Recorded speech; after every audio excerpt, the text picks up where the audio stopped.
Hey, welcome to the Pharmacy Residency Podcast. Today I have Matthew Travis on, who is from New Bremen, Ohio, which is about an hour north of Dayton. He did undergrad at the University of Kentucky, and he stayed in Lexington to finish his Pharm.D there. And now he's a PGY1 at Inova Fairfax in Falls Church, but is thinking maybe about a PGY2 in critical care next year. So, Matthew, welcome to the Pharmacy Residency Podcast. Hey, thanks, Tony. Appreciate you having me. So tell me a little bit about your journey. You said it was a little bit non-traditional. Kentucky is a great school for sure, but maybe tell us a little bit more about what made you, or what made you go to residency. I know that if you go to Kentucky, certainly you're going to have a good match rate, but that doesn't mean you're necessarily interested in residency. So what made you interested in doing residency? It was my experience during my APPE, especially early on, working with the resident and seeing what autonomy they had on each of their rounding services, and the level of training definitely made me want to pursue a PGY1. So what experience in pharmacy did you have while you were at Kentucky or while you were at Lexington?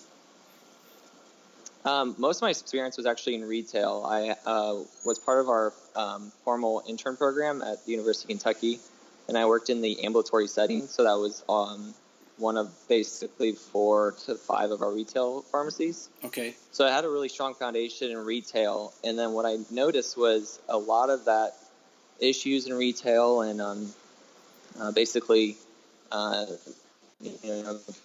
continuing therapy, but it was really that I noted that we kind of lacked. And I was like, well, this is where my interventions, during internal medicine or, MICU rotations can be very impactful. And it's proven already with my experience in retail that the biggest issue right now is probably transition care. And if we do have that continued, support of pharmacy all the way through, it really does help that patient.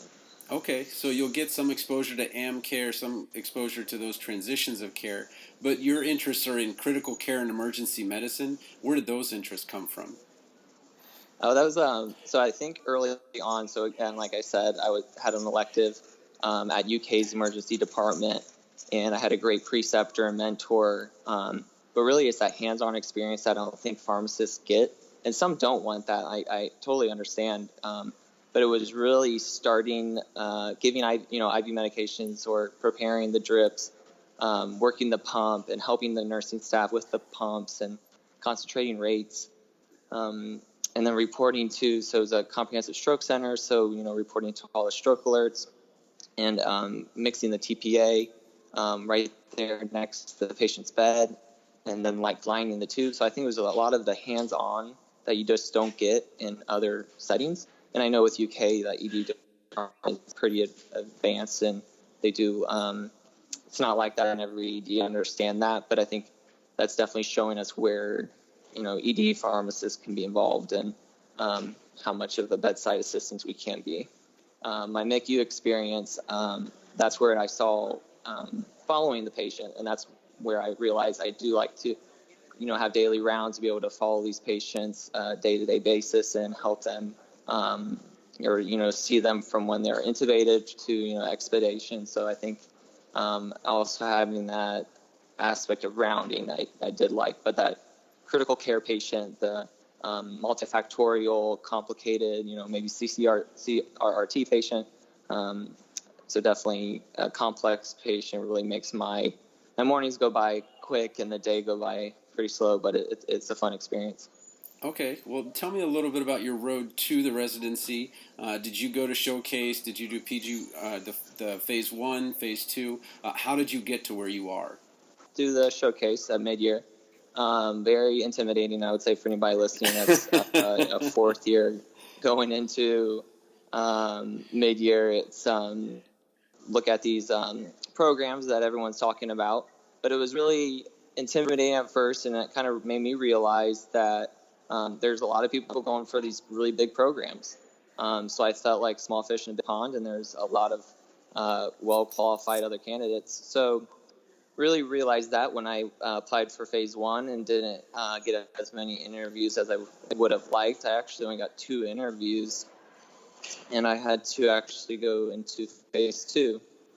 So I ended up doing pretty well on phase 2 interview, a lot more than I did, I think.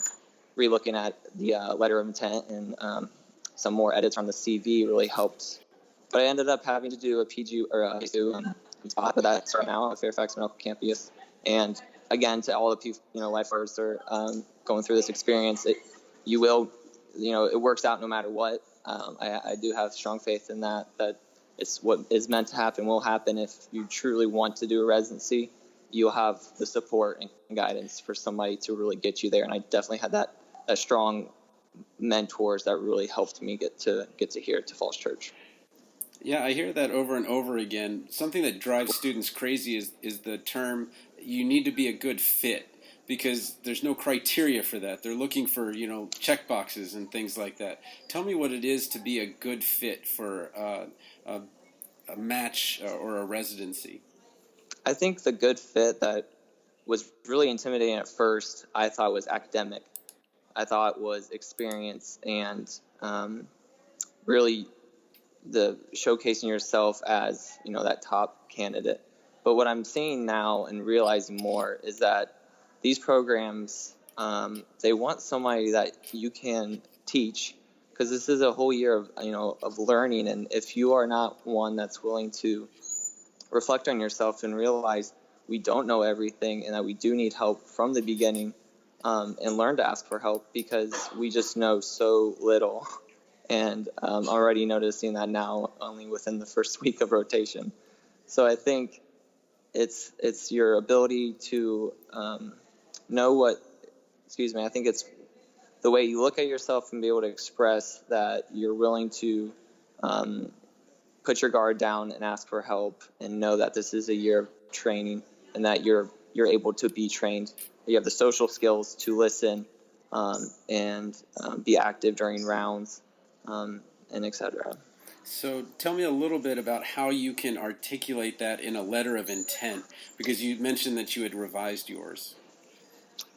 I would say I think what more programs are looking for, and what I would probably even look for as like co-residents, is it's soft skills, and I think you're able to express that through being more expressive or, like you said, more articulate in your phrasing of how you reflect on yourself, use more colorful language and more vibrant, phrases to really capture the person reading it and be like, wow, they do have, the way to express themselves, that they know that they can, be able to self-reflect and have the soft skills that are really making, I think, a stronger candidate than a lot of the academic skills, or if I can't have a conversation to you about this patient's therapy, have an effective conversation that will actually impact their regimen,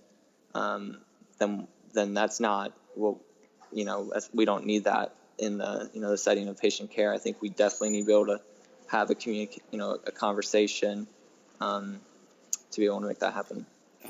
We always hear that stories are great ways to convey something. Did you have a great story to tell? And don't mention patient names or anything like that, but any great story to tell about a success in pharmacy school, or some implementation, or something that really was, the best way to answer that question was a story?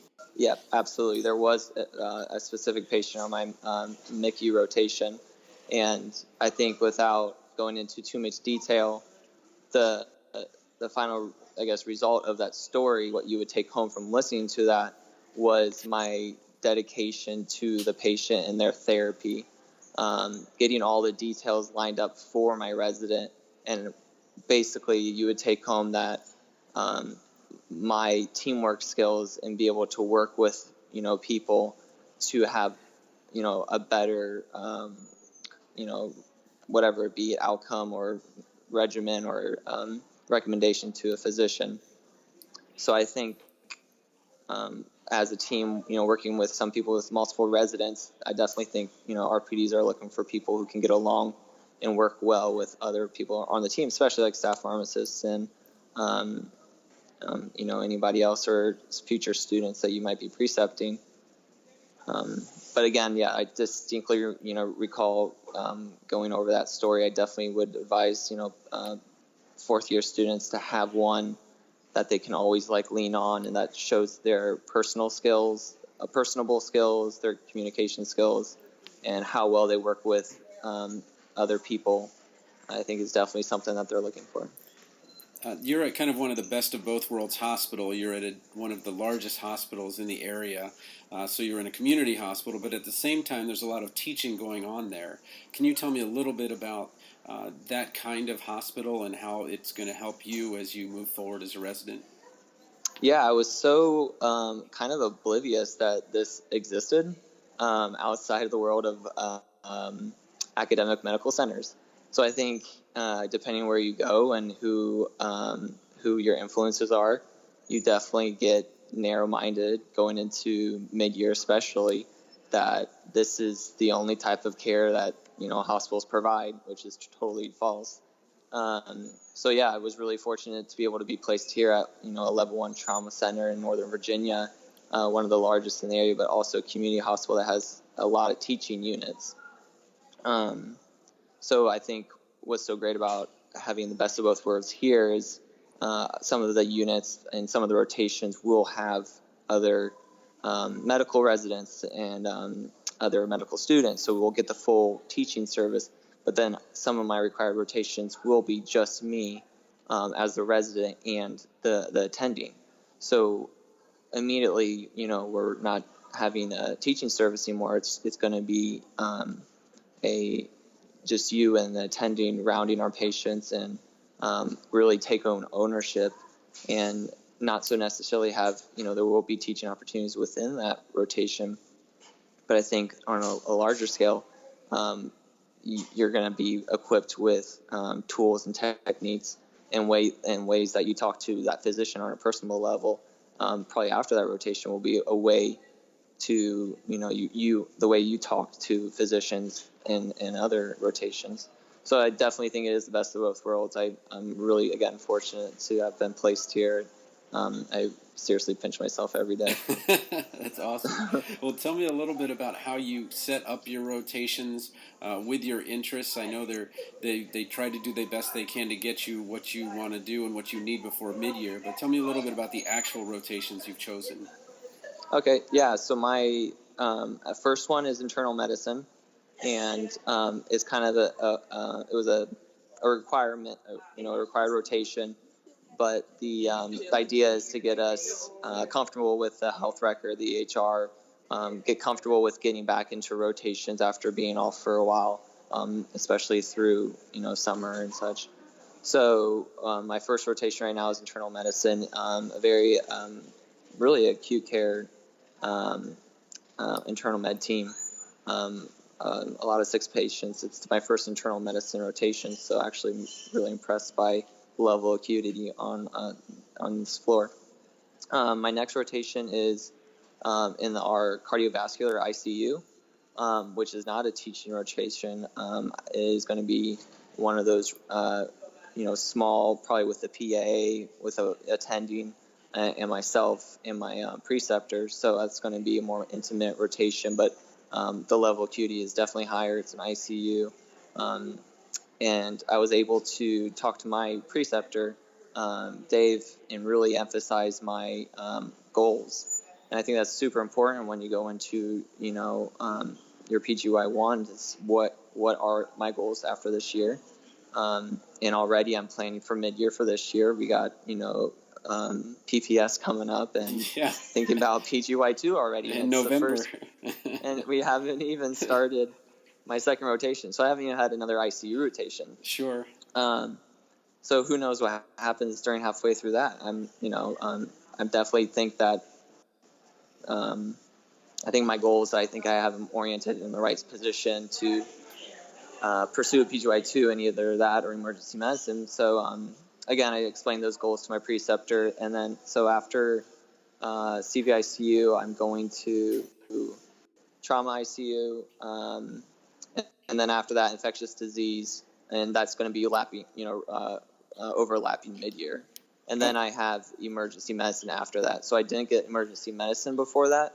But I will have 2 ICU rotations, a pretty heavy ID consult rotation. And I've been talking to some mentors, and I think even if I have, the need to, see if I need to do a short rotation in the ED for a couple weeks before mid-year to really know my, stance on who I really want to be applying to, what programs. I think definitely they would let me do that here. They've been super flexible with scheduling, so I don't even see that being an issue if I think after my first 2 ICUs that I would want some experience before mid-year. Okay. And then how do you support each other? So, for example, Gennaro is going to be in ID this clinical, this rotation, and then you've got yours. Do you guys go back and forth now? And can you be like, hey, I need some help with ID, or do you have a pretty good relationship with the other 4 residents that you have? Oh, absolutely, yeah. So actually one of my co-residents graduated with me at UK College of Pharmacy. Oh, cool. So she matched in phase 1, so it was really neat when we were going through phase 2. I was like, Lindsay, like we might be co-residents. So it's been cool. really awesome having that relationship coming out here and not really know anybody in Virginia. But yeah, so Gennaro's on ID, and literally today, Tony, Kelsey, one of our co-residents, walks up to Gennaro and he's like, "What are you doing? I don't know anything." And we were just joking around, but it's as easy as we're all in an office, or a nice office together. And again, we established a good teamwork relationship early. We went out as a group to get dinner, so I think immediately I can tell that this group is going to thrive on each other throughout the year. Cool. And especially Gennaro having ID right off the bat, I think even, throughout half this month, we're going to be going to him and be like, "Hey man, I know you went over AMP-C, producing bacteria. And I'm like, and I have this patient, and it's not on a carbapenem, but can't we just do this?" So I think he's going to be an excellent sidebar. And I think for all of us going into our specialty rotations after internal med, we're definitely going to be able to rely on each other, I think, for sure. This is going to be a blanket statement, but I've never talked to a resident that I couldn't talk to. And what I mean by that is that the process of getting residents, everyone seems so engaging and just easy to talk to, and it seems like the process works well. But I've asked you a ton of questions. Is there anything that you would want to give somebody advice on, whether they're a resident right now or they're thinking about residency, that you're like, if I had just known this one thing, that would have been good? I think I really wish there is something I could, because this is me a year ago listening to this podcast saying, "Oh, this resident is going to say this, and I'm going to be golden." But it's not. It's incredibly competitive. We have fewer programs. Hopefully next year we'll just keep increasing our programs like we have been. But it's just the volume. So yes, I really wish there was a single phrase I could tell Matthew a year ago. But what I would say, what it is, and then I'm now, reflecting on, is that I didn't give up. So I got the rejection letter for phase 1. I sent a quick text to my, mentor, and I was like, "This just happened. What's next? What's the next step?" Like, there was no hiccup of whether or not I was going to apply for, phase 2.